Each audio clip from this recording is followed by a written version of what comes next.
Welcome to the cast.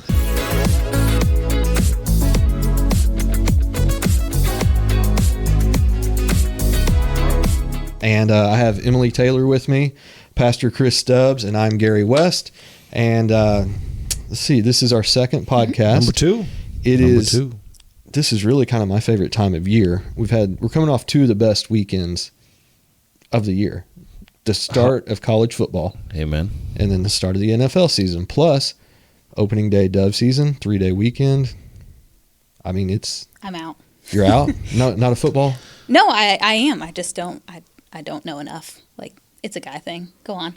Proceed. I want to know, what did the doves do to you? The doves, they taste so fantastic. It's unreal how good they taste. I'm waiting. And it's just like, it's prepping. It's like, you have squirrel season in August, but dove season's like the first hint of it's hunting season to me. Okay. Anyways. I gotcha. So. All right. They're fantastic. Well, as the only non-hunter here today, I don't think I've ever tried it. You never tried it? No. I don't think I've ever eaten dove either. Next time. Shannon. Where's Shannon? Bring some dove. Shannon's had some doves. They're fantastic. Sweet. Good. Fantasy football team won. I'm 1-0. Nice. So that's a positive. Well done. That's kind of what's going on with me and my world. Emily, what about you? I have nothing. Nothing. I'm boring. Okay. I really don't. I actually was thinking about that today. I'm like, okay, I know they're going to ask, what have I done this week? Nothing. Living the life. But you did it well. Yeah. Of course. Okay. Live my life. I gotta be honest. The older I get, the more nothing feels like a whole lot of something. Just saying. You can get worn out just doing nothing. No, I just don't get to do nothing. When's the last time I did nothing? No idea. No idea. So enjoy. Thank you. Okay. I will. We're also coming off our men's fish fry. That was yesterday. Yeah, it was a good time. That was a good time. Still smell like fish. Fantastic. Yep. We had a good turnout. I think did you take a count? Yeah, just under 50. I was Just under pumped. 50. Had a good time. Good deal. Threw some bean bags. Mm-hmm. Not well, but I threw them. You didn't get knocked out in the first round, though. I did make it past the first round. Yeah. Is that the criteria? Well, you did better than I did. Well, okay. I lost I'll take it. Lost in the first round. I'll take it. We won't talk about that. Okay, let's move on. I have a question. Yeah. Was it a lot of people from the church, or were there people that were from the community? No, we had some guests. I think off the top of my head, I would say 1, 2, 3, 4, 5, 6 guys were not church attenders at least. So that was good. Yeah, That's great. Cool. Guys brought some friends. I was going to come up with that number too. Okay. And we had plenty of fish. We gave some of it. We did. Yeah, we sent it to it's a women's shelter. Yeah, not one in town. One of the guys has a connection in Salem, and so we're like, yeah, take it. So they took a bunch of food. It was cool. Mm-hmm. That's great. Yeah. Good deal. And so this is early enough that we can announce that our Wednesday service is going to start at 6:30. Yeah, I mean, by the time this comes out, it'll be after it. But just a reminder to people that are listening, Wednesday night time is shifted to 6:30. So the goal is to be done by 7:45. I'll work on it. I'll work on it. Yeah. But that's the goal. We figure just to help with families and just getting to bed, kids to bed, and I get whiny when it gets too late. So Amy needs to get me to bed. Get you home as well. Yeah. Okay. So I think we're ready to jump into today's topic. Yeah. Which is titled "Get in the Gym." Yeah. Yes. And I've been in the gym. What are you talking about? We're gonna touch on spiritual health and kind of correlate that to your physical health, and basically how they're similar in the more time you put in, the more you get out type of thing. But I want to start with, I think a lot of people avoid church or don't go to church because they don't think they're spiritually in shape enough to get in. Like they think they need to get their life together and then they can come to church. And that's not how it works. Like you wouldn't get in shape and then go to the gym. Right. You go to the gym, then you start to see the results. And it's the same thing with church or your spiritual life. Is you want to come to Jesus first, come to the church, and then you will start to see the results take place. And honestly, in the beginning, you're not going to be very good at it, right? I mean, when you go to the gym for the first time, if you've never been in a gym before in your life, you're not going to know what exercises to do. You're not going to know how it feels. But the consistency is the key to the whole thing, is going consistently. Yeah, I think this is a great topic to kind of launch into after people listen to the first one. And for me, it's a real natural segue into, okay, what do we want to do with the podcast? What do we hope one of the things this accomplishes is kind of helps people recognize a couple things. And I think the gym's a great analogy. I think that idea of not knowing what to do. I don't know if you've ever walked into a gym for a first time. I certainly have, both as a young person, then later on as an adult, and it's a little bit intimidating. Like to walk in and be like, I don't know what all this stuff does. And of course, you don't see the people who are out of shape. Like, so Ian wanted to get in shape, so we started going to a gym in South Africa, and we walk in, and two of the largest human beings I've ever met. I'm like, we called them the rhino and the elephant, and they weren't far off. Just completely, I don't know what the right word is, huge, mountainous, jacked, swollen. I don't know what it was. And these guys are walking around, and it's hugely intimidating. And you're like, I don't know what to do. And, you're watching them doing whatever they're doing, and they're maxing everything out. And you're like, yeah, I can do the bar. I can't do anything else. So I think it's a great place to start and just kind of think about, and you've already said it, man, you don't really know. You're unsure of what to do. Yep. It's really intimidating. You don't know the rules. I was thinking about it. This is weird. So I have such an odd perspective because I see everybody from the front. Right. So we're doing communion, and there's a newer couple in the church, and we're so used to doing it the way we do it. Like, okay, everybody knows you get the stuff, and then you wait. And there's, I'm now thinking of another person who was like, I just took them straight away. I didn't know what I was supposed to do. And then there's a new couple who've been in church, but another church. And I remember like, I didn't really tell them what to do. Like, everybody knows you just hold it and you wait. Pastor Chris will tell you when to do it. Yeah. But I didn't tell them when to do it. So that's like one of those deals where it's kind of weird and off-putting and unsure, and where do I go and what do I do? So I think it's a great analogy. Yeah. And I want to also touch upon, even though if you've never been in church and you're just starting out, this whole analogy can be also linked to people that may have fell away for a time. Like, think of if you go to the gym for so long. I can't speak of that because I'm not a gym person, but you fall away and you become out of shape and weaker, and your habits are not great. That can happen to us as Christians as well. Absolutely. And I can be the first one in line. Like, there was a time in my life where I felt like I just wasn't with it altogether. And I would come to church, go through the motions, but until I get back in and get myself in shape, you're not alone, is what I want to say. Whether you're a newer Christian or somebody just coming in, or if you've been a seasoned Christian and life happens at times. So I just want to point that out.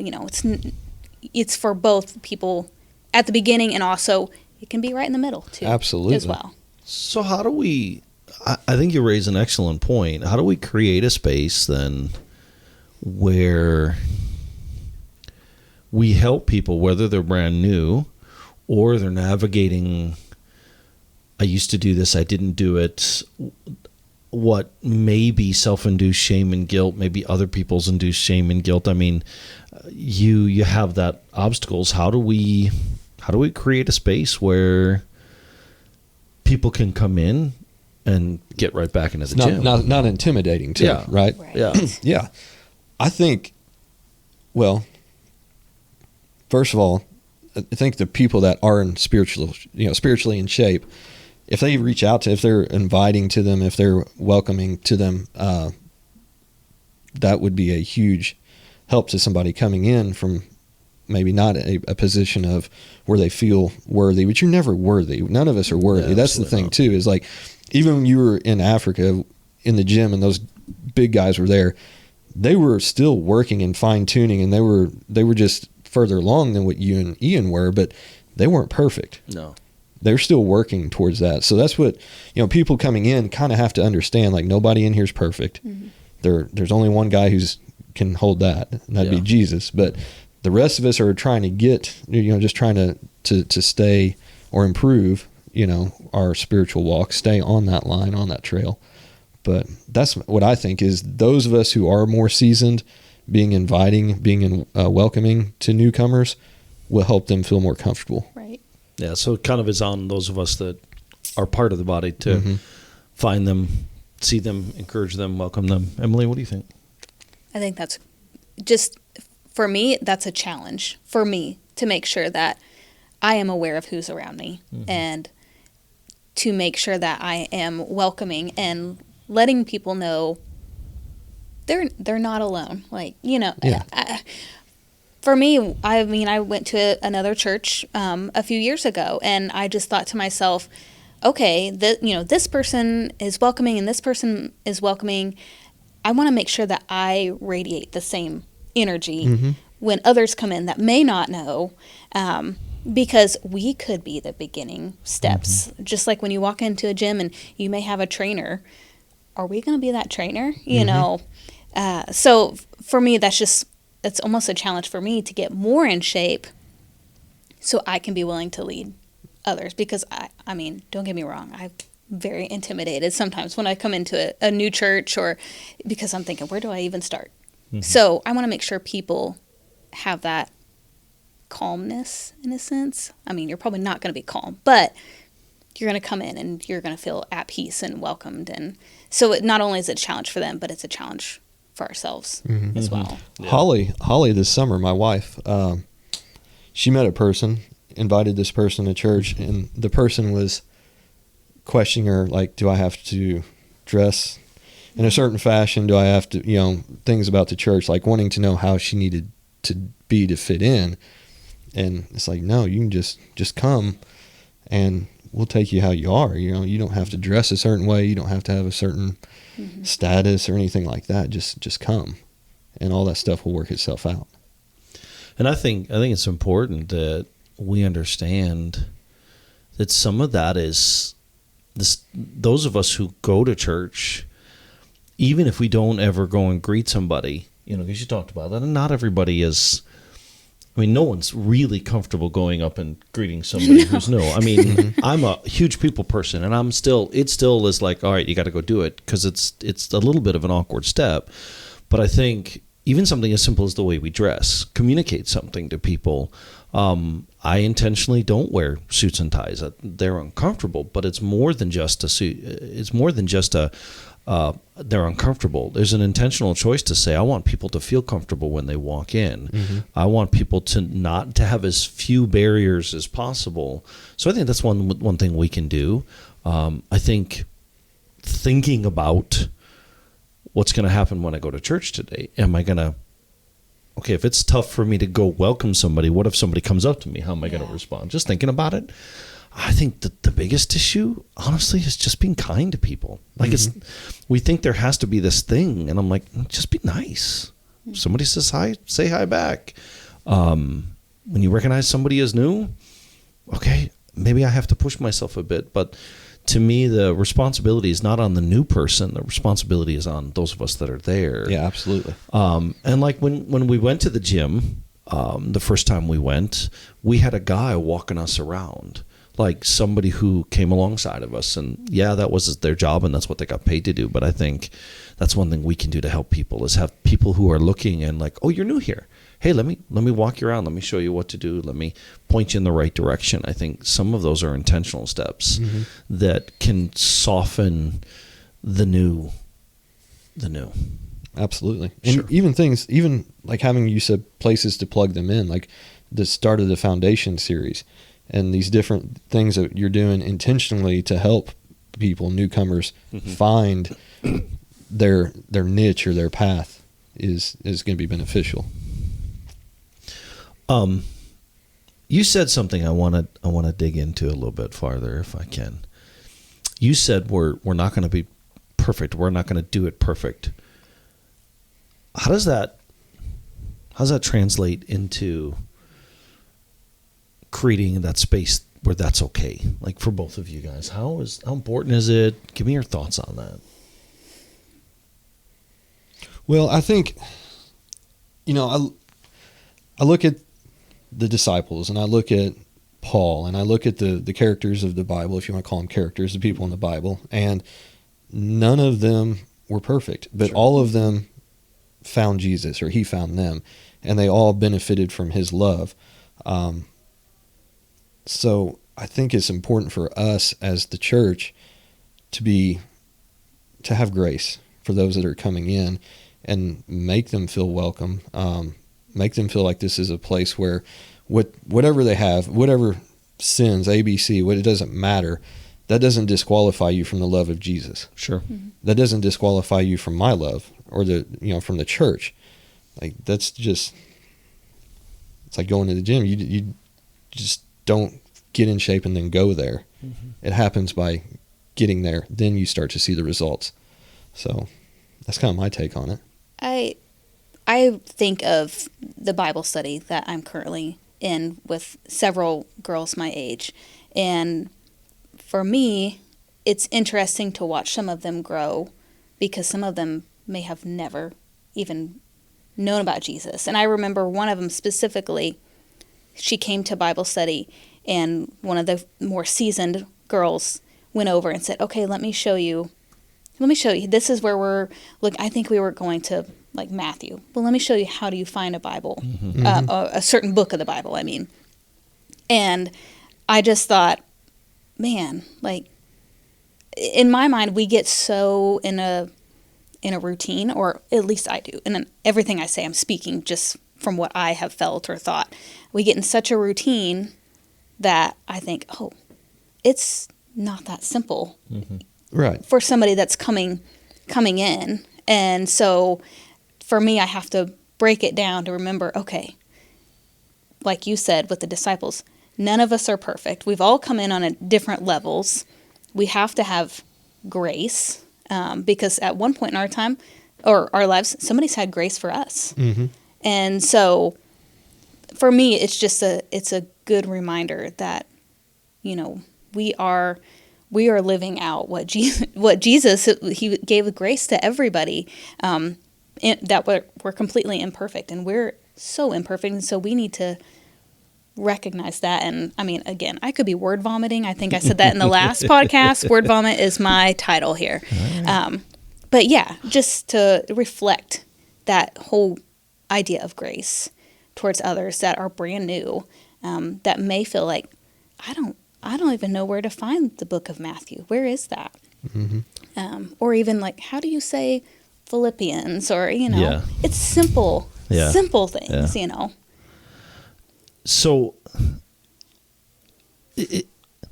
all right. So, one of and we've talked quite a bit about new people, and you're Emily, you're kind of bleeding into something else, and Gary said something that kind of has been triggering the thoughts. It's easy to have grace for new people. I think it's a different creature to have grace for people that have been around for a while. Mm-hmm. And yet I think it's really important, and you touched on it, those guys are still working. Mm-hmm. I think it's easy to say, well, they're new, we should have grace. Help them turn to Matthew, help them to figure out, they don't know where to go, they don't know where the bathrooms are, they don't know where the kids ministry is. We say, we have lingo inside of church that we don't even hardly think Christianese. about. Yeah, that and even inside of this space that's different. We're going to the fellowship hall. Not everybody calls it a fellowship hall. We're going to the foyer. Not everybody calls it a foyer. We're going to the cafe. I don't really know where the cafe is. I mean, like we have things that we talk about. There'll be phrases that people use, stuff that I've said that doesn't always help. I think that's easy to see the new person that needs the grace. I think for me, sometimes the greater challenge is to give grace to those people that have been here for a while. And yet we all want grace just as much as anybody else wants grace. So when I don't make it to the gym or I'm not as consistent, we don't destroy one another. We're working to build one another and strengthen one another. I think that's important. And there's somebody who struggles with that in our church. and I want to name names today. Go ahead. Marjorie struggles with giving grace. Yeah. We got to introduce Marjorie. Go ahead, Emily. Marjorie is here with us. Oh, Marjorie. Our lovely tree. Don't you all love it? I think this is probably going to be our top #1 guest who's going to be here every week. Yeah, because she's Marjorie. just a lovely person. I keep whacking her with my hair, but it's fine. She's fine. She's a little judgmental, but she's fine. So we got introduced to Marjorie a couple weeks ago, and we knew instantly she needed to be part of the podcast. Unfortunately, Marjorie probably will get blamed for a lot of things. Yes. Because I feel like she can handle the weight of being our scapegoat. So Marjorie struggles with being judgmental. Yep. Every church has a Marjorie. Every church has a Marjorie. Yeah, at least one. Let's just say one. Just one. We'll be kind. Okay. We'll say one. No, but in all seriousness, I think it's easy to give grace to new people. Mm-hmm. Yeah. It's a whole other deal to give grace to one another. But I appreciate it when people give me grace, and I think extending grace. I think of Peter, loudmouth, hot-tempered. Peter, and yet Jesus goes out of his way to restore him. Peter missed out on the gym for a while. Peter didn't do the exercises right. Peter, ran his mouth like he knew the show, knew how to do it all, but then Peter fell on his face, and yet Jesus goes out of his way. Not to leave him in that place, but to restore him. Not to say, hey, you can keep coming to the gym and doing nothing.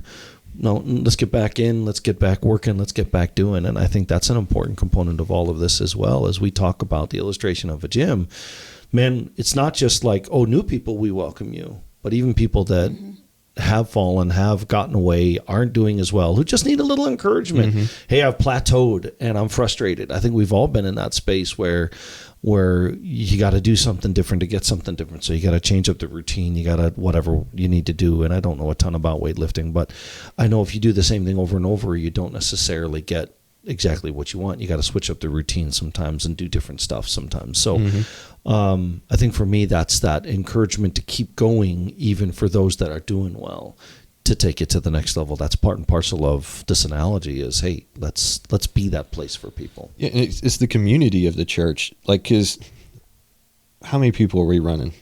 260-ish? Yeah, average attendance is okay. Right around there. 260. You're gonna have probably a core group of 10 to 20 maybe as an individual. So if you can find somebody in your core group that will come alongside you, and in that, if you need that and help you through that time, whatever you're going through, the community of the church would be what would help a person through that. Absolutely. But you gotta be here. You gotta get plugged in. Gotta be in the gym. And even like you said, for the person who's been here for a while, who is 20-25 year seasoned vet, still comes up against something, they've got their core group that they can go to. Yeah. And they can work through it, and I think that's one of the big benefits of the church. Yeah. Should be. I would say that one of the things that I find most meaningful, I've been in church all my life. There are still moments where I feel like, do I matter? I want somebody to come and talk to me. I want someone to encourage me. We all feel that way. I've always wondered that about pastors. Like, who's encouraging you? Who do you go to? The Holy Spirit is encouraging me. I mean, he is, for sure. You get everybody you got 260 people relying on you, and there you are at the head of the ship. Like, you got to have other pastor friends you can go to. The Lord's faithful. I mean, I have other pastor friends. We have a great congregation. People regularly find ways, and it's cool to see how the Lord does that. In those moments, I had a conversation last night with somebody, and they were like, hey, they made a comment that was like, okay, that's really insightful. That's hugely encouraging to me. So there's encouragement everywhere if you want to find it. There's frustration everywhere if you want to find it. It's part of what you're looking for, but not God's faithful, man. He's cool. That's wonderful. I've just thought about that many times, and I've even had conversations with my mom. Like, who encourages PC? I mean, it just, because I know there are so many people in the church that are going through so many things. Sure. And who helps them, build their muscle? Well, most of them go to you or Amy. And so I just always think, okay, who helps? Well, Amy's obviously the first one. Sure. I should have started there. Sorry, babe. But she is. She's my biggest cheerleader, and in the best ways. She's a source of advice and direction and all that stuff. And it is. I mean, there's other pastor friends that do, but we have a great church. Our church really does find ways, and it's interesting who the Lord brings to do that with, because it's not the same two people every time. Mm-hmm. It's from a lot of different places. That's cool. And I would label both of you guys as encouragers. Well, I mean, I'll take it. Absolutely. So I'll take that. You guys have been sources of encouragement for us as well. I'm going to flip the switch here. Okay. So we've talked about the person who is new to the gym.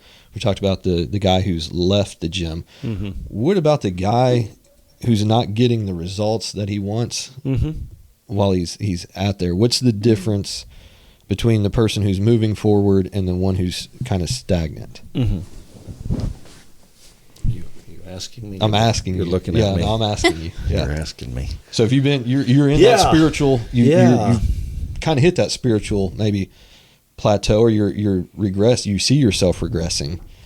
What's the remedy? I mean, there's a couple of questions. I think you got to ask: has something changed? Is there a noticeable block? Have I changed eating habits? I mean, it's similar to the gym. Have I changed eating habits? Have I changed workout habits? Have I changed something in my routine? Is there something that's fighting me harder now? Is there a life circumstance? Obviously, we believe in the spiritual reality. So, am I bumping up against a spiritual challenge? I think the other dynamic sometimes is the Lord allows us to step into difficulties because he wants us to develop muscle. I mean, the whole idea of weightlifting is that you tear your muscles and they rebuild themselves. Mm-hmm. That's the whole point. Or like cardio-wise, you're expanding the capacity of your lungs. So there has to be some tension in order to build the muscles. So sometimes it's God ordained that we're walking through a season of stretching, of testing, because it's out of that you grow. So I think you got to kind of determine what's the cause of that stagnancy. Is it that am I going through the motions? Am I no longer pushing myself? Am I no longer going deeper? Or is there spiritual opposition? Is the Lord giving me a moment of tension to help drive a bit? I think it can be any of those things. And I think sometimes we have unrealistic expectations. I used to tell our young people when you would go to like camp or go to youth convention or go to a conference that these are hair on fire moments. And you come away and it's all like your hair's on fire for Jesus. And I'm like, but you can't live that way. Sometimes there are seasons of rest that are natural, normal parts of a cycle. So I think the expectation that I'm going to live with my hair on fire can't exist that way. When we lived in Africa, it was such an interesting perspective. I've done a ton of mission trips bringing teams, and you leave that mission trip absolutely exhausted. And the missionary's the same way. Like, you leave exhausted. A team leaves and you're like, that was awesome. But if another team showed up next week, you would die. You would be dead. Yeah. So you can't live at that fever pitch. And I think it's wrong to think I got to live at a fever pitch all the time. I think there are seasons of work, and then there are seasons of rest.